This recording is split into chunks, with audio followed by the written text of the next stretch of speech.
গাছ যদি আল্লাহ আপনার তৌফিক রাখে অবশ্যই আপনাকে গাছে কথা বলবে। ঠিক আছে, আলহামদুলিল্লাহ। গাছের তো আসলে মূল্য হয় না, মূল্য গাছ টাকা দিয়ে কিনা যায় না।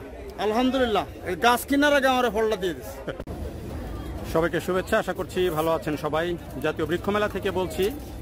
আজকে জাতীয় বৃক্ষ মেলা শেষ হয়ে গেল 13ই জুলাই, এবং এবারের যে জাতীয় বৃক্ষ মেলা সেই জাতীয় বৃক্ষ মেলা কিন্তু বেশ লম্বা সময় ধরে চলেছে, এবং এবারের বৃক্ষ মেলায় কিন্তু রেকর্ড পরিমাণে গাছ বিক্রি হয়েছে। প্রায় 16 থেকে 17 কোটি টাকার গাছ বিক্রি হয়েছে, যেটি বন বিভাগ আয়োজনকারী প্রতিষ্ঠান যারা তারা যে হিসাব দিয়েছে তাতে প্রায় 16 থেকে 17 কোটি টাকার গাছ বিক্রি হয়েছে।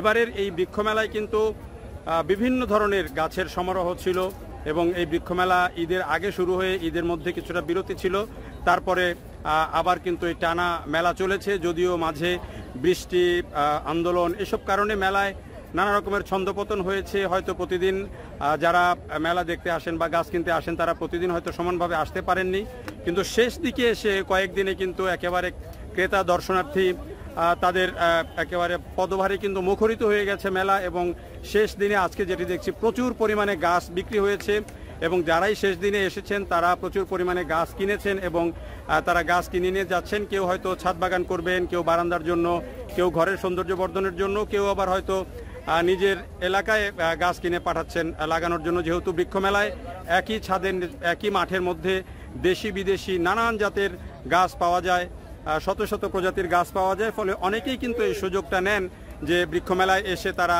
গাছ কিনতে আসেন এবং গাছ কিনে নেন এখান থেকে। ঢাকায় যেহেতু ছাদ বাগান করার জন্য সিটি কর্পোরেশনের পক্ষ থেকে, সরকারের পক্ষ থেকে নানানভাবে উৎসাহিত করা হয়, প্রণোদনা দেওয়া হয়। যারা ছাদ বাগান করেন তাদেরকে একটা ট্যাক্স রেয়াত দেওয়া হয়, ফলে ছাদে কিন্তু এখন অনেকেই বাগান করছেন। ফলে সেই ছাদ বাগানের জন্য যারা অনেকেই কিন্তু গাছ কিনে নিয়ে যাচ্ছেন, অনেককে দেখছি যে একেবারে গাড়ি ভর্তি করে করে গাছ নিয়ে যাচ্ছেন।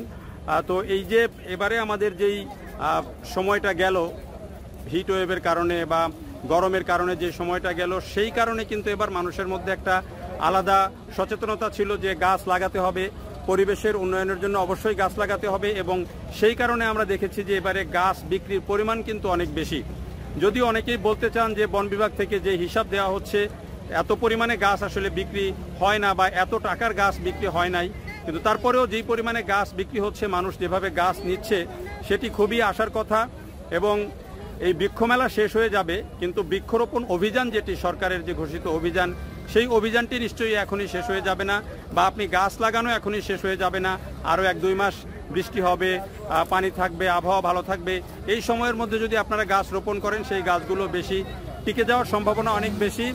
সব মিলিয়ে এবারে এই যে বৃক্ষমেলা, সেই বৃক্ষমেলাতে তো গাছ আছেই, এর বাইরেও কিন্তু দেশের সব জায়গাতেই কিন্তু এখন নার্সারি আছে, এবং সেই নার্সারিগুলোতে কিন্তু দেশি বিদেশি সব ধরনের গাছই পাওয়া যায়। ফলে আপনারা পরিবেশ রক্ষার স্বার্থে বা আমাদের এই যে বর্তমানে যে পরিবেশ বিপর্যয় ঘটছে, তাপমাত্রা বাড়ছে, সেটি থেকে আমাদের পরিবেশকে রক্ষার জন্য আপনারা সবাই গাছ লাগান।